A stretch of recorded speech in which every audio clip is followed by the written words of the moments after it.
Saudi Arabia's King Salman's 31-year-old son, Prince Mohammed bin Salman, has been promoted to Crown Prince, replacing his cousin in a sudden announcement by the king. Well, this surprise move comes at a time when the country is facing rising tensions with Qatar and Iran and is also locked in air wars with Yemen. Well, joining me now is Basim Al-Ahmadi, the Middle East and North African consultant at the SET Advisory and the co-founder of Global Risk Insights. Hello to you. So first of all, Basim, what's your initial reaction then to this shift? Mohammed bin Salman not only is the son of the king, but I think more importantly, he's played a huge part in Saudi foreign policy, but also Saudi economic policy since 2015. He's the defense minister, which means that he's been driving the war in Yemen.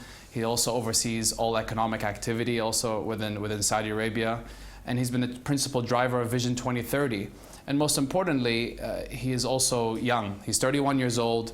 He represents the youth of Saudi Arabia. He represents the future of Saudi Arabia. And I think King Salman understood that if Saudi Arabia wants to take the next step in growing its economy, diversifying its economy, but also modernizing its economy, it needs someone young, bold, and courageous. And I think Mohammed bin Salman, the new crown prince, fits the bill. And how is he going to do that? Grow it, revolutionize it? Yes. How? So last year in April, they announced the Vision 2030, which was a very bold blueprint to diversify the economy. Saudi Arabia relies on oil, and that's taken it very far. But since low oil prices hit in 2015, Saudi Arabia has been affected. Their budget deficit went up.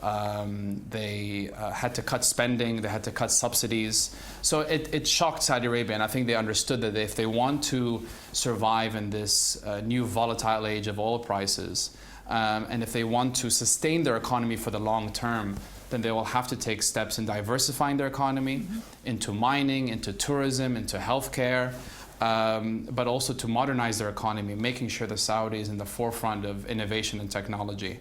So Mohammed bin Salman has really been the principal driver, has been the image of Vision 2030.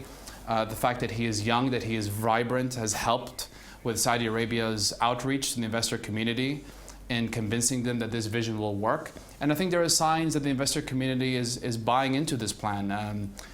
Late last year, Saudi Arabia issued a $17.5 billion bond. It was a record bond issuance, and just showed that the foreign investor community buys into this plan and has confidence in Mohammed bin Salman. So diversification, modernization, but also privatization. So ensuring that Saudi Arabia's growth is not only driven by state-driven spending, but it also is driven by private capital.